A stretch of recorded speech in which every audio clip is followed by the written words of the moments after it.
It's the 6th of June 2022 and a little shit quick video again today looking at conspiracy theorists.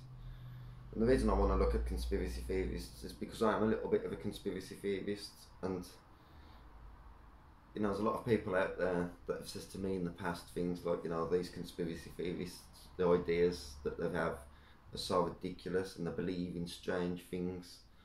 And I think about it and I just think, do we really believe in strange things? Is it any more strange than what anybody else believes when you start looking at what people actually believe?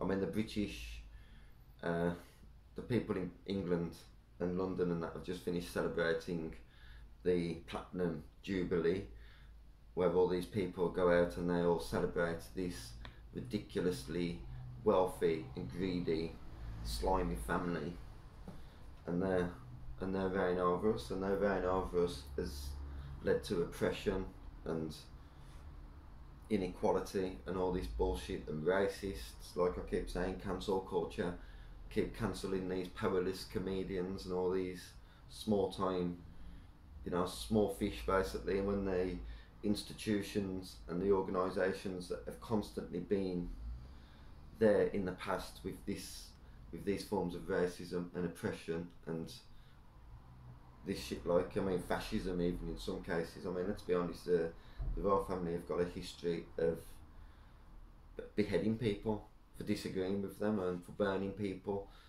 I know you're going back hundreds of years, but that's what it led to then. History always repeats itself. The power corrupts, and absolute power corrupts absolutely. And yet we've got this unelected, undemocratic head of state, and yet we're the first people to go around offering our wisdom to everybody in the world, like we're some superior intellectual fucking beings or something. Like now, like yesterday when England was playing Hungary and the England team taking a knee before the game, and Gareth Southgate said he was trying to teach them a lesson. It's like they don't need to be taught a lesson of people like Gareth Southgate at the end of the day. None of us do at the end of the day. And in all fairness, the Hungarians, and the stadium was full of children because the Hungarians was facing a ban from allowing adults into the stadiums because of racial abuse, and the Hungarian children booed the England football team taking a knee, and this shocked Gareth Southgate. It shocked him that they rejected his superior wisdom and ideas. He couldn't believe it. He couldn't believe that these people was, in his eyes, so stupid that they can't see things from his point of view. But it's like, it works both ways, doesn't it? At the end of the day, these Hungarian children by the way, wasn't stupid enough to be manipulated by a bunch of overpaid, underworked millionaires.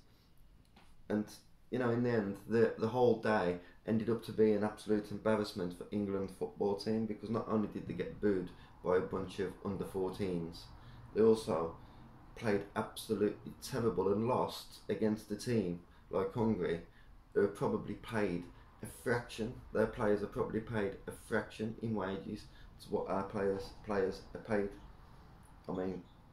The 40th ranked team in the world according to the FIFA rankings. England are in the top 10. I don't even know where England are, but yeah, just an embarrassment. And Gareth Southgate's superior wisdom and knowledge and ideas was rejected. They're told they pretty much didn't want to know any of this shit. But yeah, going back to conspiracy theorists anyway, and people that don't react when you're told to react by the mainstream media, like through COVID-19, when everybody was rushing out and getting the vaccines, and then you had the Ukraine crisis where everybody's going out and flying the Ukrainian flags. It's like some people will follow every single trend that the mainstream media set blindly, and they will tell themselves it's all for the good of the world. But the mainstream media have never got the good of the world, or the anything else other than political agendas on their mind. And that's the trouble. at the end of the day, I mean, people are so easily manipulated and so easily controlled. I mean, obviously in this country now, you've got so many people in this country, and I'm sick of even on my own. You know, oh, you know, talking about Putin and how Putin is evil and demented and all this sort of shit, and how this war in Ukraine is so terrible. But a lot of these people, where was they when their own government, the British government, was attacking people in Syria and Libya and Iraq and Afghanistan? Where was that all then? Nobody was offended by that. All of a sudden, because it's not our government doing it, it's terrorism. I've always said it. The real terrorists in the world, and the biggest and the most powerful terrorists in the world, is the American and the British government, and you can probably put the Chinese government in there as well. These are the real terrorists of the world, not their fucking people that are fighting against their oppressors, fighting for freedom, fighting to free the future generations and stuff like that away from these people. Because in my opinion, if we do not get away from this system, this oppressive system, and this monarchy as well, and this government that we've got in Britain, then we're just going to end up being more and more oppressed. And the way they do it is genius, because they do it such a small bit at a time. Nothing ever gets better. Everything always just gets slowly worse all the time. You know, more control, less money. You know what I mean? The cost of living is going up. Your wages are stagnating, and it's like everything's just so. You know, they do it so slowly that you almost don't even notice it happening. But one day you'll wake up, or the masses will wake up, and they will realise that they're trapped inside of a prison planet that they cannot escape from. And realistically, they sleepwalked straight into it because they didn't ever really pay attention to what was really happening in the world. I mean, I'm not defending Russia or anything like that. I'm just saying that the British government have committed crimes, war crimes in the past that are in line with anything that Russia have done in Ukraine, potentially worse. In fact, the British government are the worst terrorists in the world when you look at the history books. I mean, there's people who say to me, you know, that the Great British Empire is the biggest and most powerful empire in the world, and that was earned by the great British people and all this shit. So, no, look, it wasn't. We was pawns. We was being used. At the end of the day, you can say it was the greatest empire in the world. I mean, there were still children in Britain being used as pretty much slaves, in all fairness, all the way up until the Victorians. I mean, you know, it was a normal thing that children would be used down mines and shit like that and paid absolutely fuck all. And the vast majority of people in this country, and in every country really, have always been used to serve a very small amount of people. You know, they make all the money, the small amount make all the money and all the profit and get all the benefits from it. And the people that are actually doing the work are given the breadcrumbs. Do you know what I mean? Whatever they spill when them bloody scoffing the big fat faces, the rich. And that's the way it works. And I will always now believe that in governments around the world, the risks and the negatives outweigh the positives by miles at the end of the day. If there was no government, there could be no corporations, there could be no war. Well, without no government or no corporations, I should say. There could be no war, there will be no child exploitation, there would technically be no poverty. Because what would happen is, we would have to learn. See, I've always looked at society like this. I mean, it's like, they say that our lifestyles are getting better and technology makes our life better. And it does that at first, isn't it? It's like, you know, years ago, people just say, a few hundred years ago, people didn't even have a car, and then they invent a car. And it's like, all of a sudden now, you can drive. So now you can work further away from home and make better money. But do you really want to work further away from home? Because before we had the car, and before we could work, it's not like we were starving, we was hunters. You know, that was our work. And the only thing we really needed to worry about was finding somewhere that we could stay as people. Like, I mean, it was finding somewhere that we could stay long term, somewhere we could live, and feeding ourselves. I mean, obviously, as long as you got fire and you can keep yourself warm, you know, human requirements are minimal, but these keep adding to it. So then you get your car, and then instead of going out hunting, you're going to work, and you know the hunting is being done for you. You're paying the hunters or the slaughterhouses. You're paying them, but you're going to work to pay them. So you're not better off. You're still doing the same thing. You still go. They're better off. The establishments are better off because now you're running around like they're slaves to pay for your food and to pay for your rent and to pay for this and to pay for that. And then they start, you know, with computers, and then you can be at a computer and you can be accessible 24 hours a day. So do you want to be accessible 24 hours a day? Do you want people phoning you at fucking 1 o'clock in the morning and all this shit and sorting out work at that time of the day? Do you really want to run around the rest of your life, you know, trying to survive, you know, and not really ever getting anywhere when you're doing it? You're still always, or the vast majority of people are still always, you know, a week away from disaster. You know, a few weeks without no money, and we're all in the same fucking boat, or the vast majority of us are. Then we're fucked because we've gone a few weeks with no money. So you never really work our way out of it. It is designed to make sure that we stay trapped doing what we're doing. You never really progress. You'll never get rich earning £600-800 a week. You might get comfortable, and you might start to feel like you've got a bit of spare change in your pocket and all this sort of shit. But as soon as something happens and there's a bit of a, you know, an illness or something like that, or as soon as you fall out of work, within a few months, you know, you're back to square one and back with everybody else. That's the way it all works. You know, you never ever dig your way out of it. It's designed to make sure that you can never work your way out of poverty. And yet the rich, you know, people like, and the footballers, you know, they're overpaid footballers, and these, you know, that don't pay no tax. I mean, people like Marcus Rashford, who moans about fucking free school dinners, about dinners not being adequate and shit like this, when he's putting his money into offshore accounts to assure that he doesn't have to pay tax in the United Kingdom, as they all are. And so people like him are the problem. So don't start tweeting and putting shit on fucking Facebook about how you're against all that sort of shit and how you believe that that shouldn't be allowed, when realistically you're exploiting the same loopholes as they're exploiting, which makes you just as bad as them, if not worse, because now you're a fucking hypocrite as well. Not that they're not hypocrites, and when I say they, I mean the British government.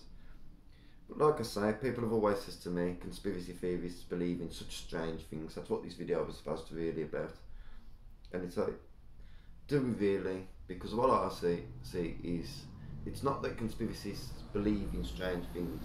It's that conspiracy theorists don't believe in things that are accepted by the masses, not things that are proven to be facts by the masses, by things that have been accepted blindly by blind faith. And one example of this is nuclear bombs. Obviously this might piss a few people off, and a lot of people are going to disagree with me. All I can say is do your own research. I mean, you know, there's a lot of people that don't believe in nuclear bombs on YouTube, and I've listened to a lot of these videos in the past, and you know, I'm not saying I necessarily do believe or don't believe in nuclear weapons at the end of the day, because, you know, we've never, I mean, I know one thing, I've never seen any evidence, realistically.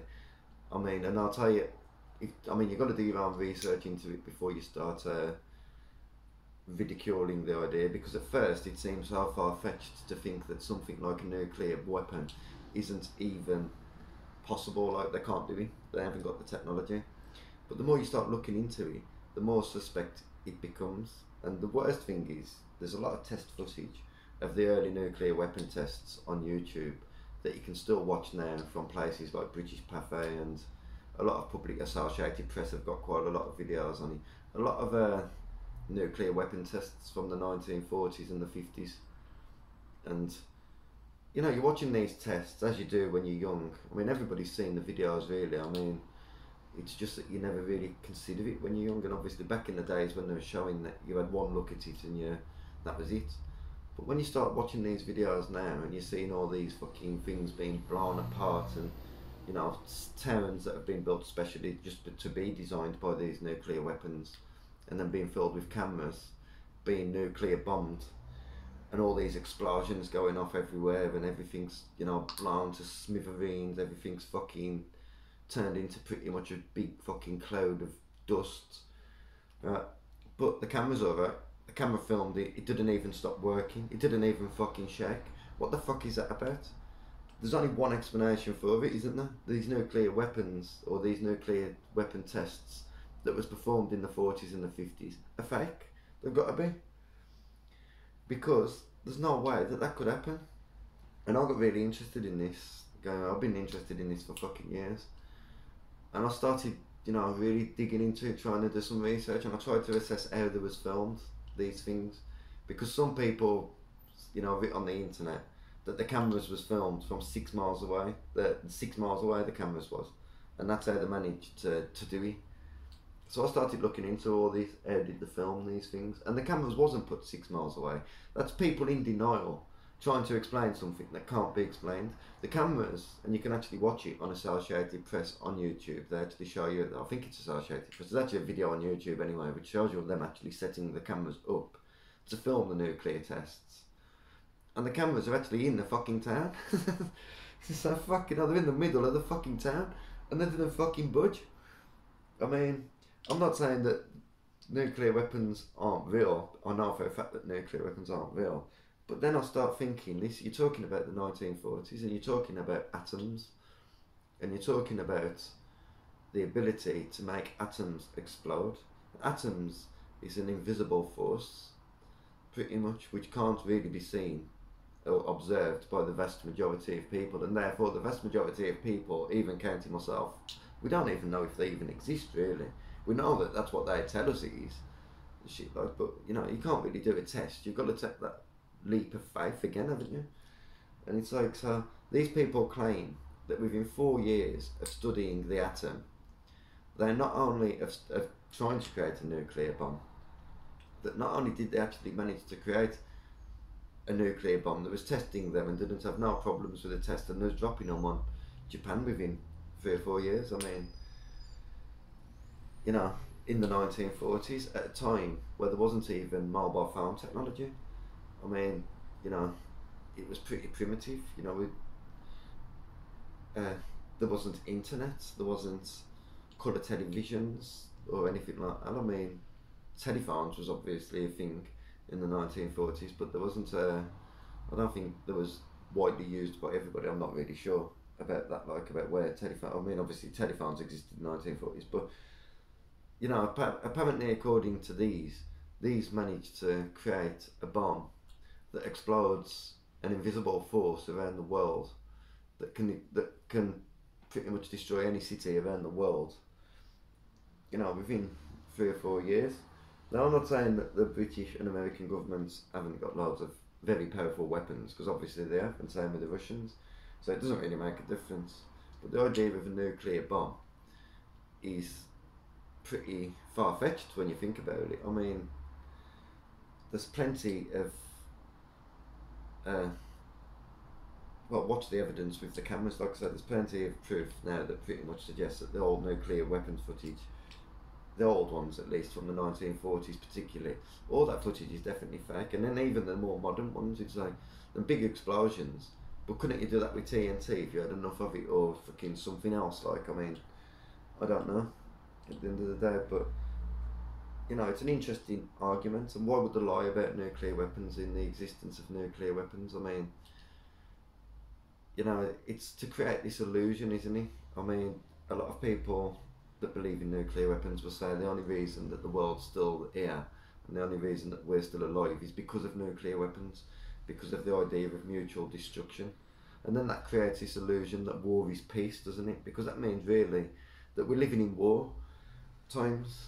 Do you know what I mean? The only thing that is actually giving us the illusion of peace is the fact that our enemies can't destroy us without being destroyed themselves. And it makes us easier to control as well. I mean, in the 1930s and the 1940s and the 50s and the 60s and so on, there was a lot of reasons, there was a lot of secrecy around things. And nuclear weapons was one of them things, one of them that them things are giving them a reason to say that this information cannot be shared, that certain bits of information cannot be distributed out to the masses and shit like that, and it actually gives them a green light for early censorship and all this sort of shit as well, because there was a necessity. It was necessary to censor for national security, that sort of idea. So, and also, you know, building nuclear weapons is very expensive. The vast majority of these nuclear weapons that are built are pretty much supposed to be destroyed within a few years, because if you don't use a nuclear weapon, it's got like an expiry date on it. I mean, this is what they say it anyway, so there's an expiry date on nuclear weapons, which means they can't actually be used once they've designed a nuke. I mean, if we was gonna drop a nuclear weapon on Russia tomorrow, it's very unlikely, in my opinion at least, that we'd get some sort of nuclear weapon that was built in the 1960s or the 1970s, isn't it? You'd have to use a modern one. So what's happened to all the nuclear weapons that was built in the 60s and the 70s? Because even though they wasn't allowed to test nuclear weapons, they still could be building them if they had the technology. And then, you know, it's why they put these things out to people at the time. There was so much fear mongering, and it was all about, you know, controlling people and extorting people and giving people a reason to be scared and shit, like, you know, oh, we're so powerful, we press this button and we fucking end the world. It's like, fuck you, bullshit, do it then. Do you know what I mean? Fucking do it. Because I don't fucking believe them, because these people are so psychotic and so psychopathic that if this technology existed, they'd probably be fucking using it, and they'd probably already destroyed the fucking world.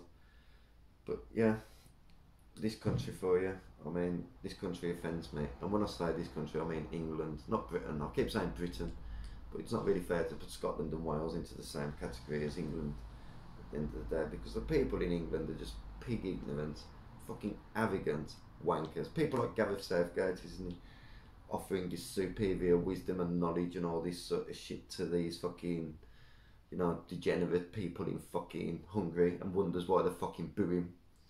I mean, I'm glad Hungary beat England in the football. I mean, absolute embarrassment this country is, and people like Gareth Southgate, I mean, and this, you know, these so-called left-wing liberals that fucking, you know, in some cases are starting to get to the point now where they're more dangerous than the right. I mean, you know, they've got no respect for fucking freedom. All they've got respect about is fucking meaningless gestures and fucking shit like this. I mean, you know, if you really want to make the world a better place, then talk about the wealth distribution crises in Britain, the fact that fucking 50% of Britain's land is owned by fucking 25,000 individuals, and the rest of the 50% is shared among the rest of us.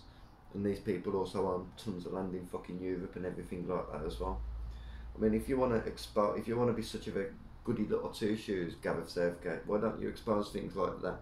Why don't you expose the exploitation and the extortion of the royal family, and what they've been, how they have been sucking the blood out of taxpayers and the masses for fucking hundreds of years, and how that idea needs to be stopped. Instead of going abroad, you know what I mean? Tidy up your own fucking house before you go around criticising other people's houses for not being tidy enough. At the end of the day, I mean, the Hungarians are entitled to their opinion. They've probably got better lifestyles than we've got in this country. I don't know. I've never been to fucking Hungary. But I know that in this country you're basically a slave to the system. You work or you starve or you die. It's fucking, you know, it's just, that's the way it is. I mean, I work a lot in Birmingham, and I walk around Birmingham sometimes and you see fucking homeless people with no fucking legs in the street. It's like, how the fuck are you homeless, man? How is this happening? How the fuck, right? With the tax that we're paying, can't you look after people like that? Do you know what I mean? Because you're too busy giving it to parasites like Prince fucking William, and then the whole media start to fucking cry when he gets fucking booed at the FA Cup final. And you've got all these people over the weekend, the Jubilee weekend, celebrating, fucking flying their fucking flags, the flags of ignorance and war and exploitation and fucking that sort of shit, oppression of your own people. I mean, people in this country should be absolutely ashamed of themselves. This country is absolutely shameful, and the middle classes and these fucking snobs that seem to get this idea that they're not better, not just better than everybody else in this country as well, they're also better than anybody else in the world. They know more, their wisdom is superior, their knowledge is superior, their thoughts are superior, and anybody that disagrees with them is to be cancelled, or anybody that fucking tries to expose them or talk about them or what, you know, it should be cancelled for doing so, because these people are on a mission to fucking end the fucking world, or civilization or something. I suppose it's like the old saying starts, isn't it? Evil begins with good intentions. But yeah, I'm going to leave it at that. Thanks for watching. I'm out.